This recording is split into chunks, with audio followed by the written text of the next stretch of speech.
It's said that I operate under the well-known Nesson uncertainty principle, which is that I may know what time I'm supposed to be someplace, but that probably means I don't know where. So Jeff came into my life as Peter Pan. I think of him that way.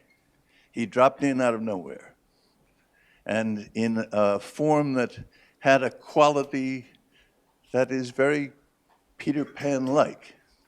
He informed my Internet and Society class. He led us into the world of MOOCs. And then he's just lightened space in every other environment I've seen him in. I had the pleasure of listening to him talk to his colleagues at the Nieman Foundation, and it was simply enchanted. So please welcome him here. He is a wonderful man.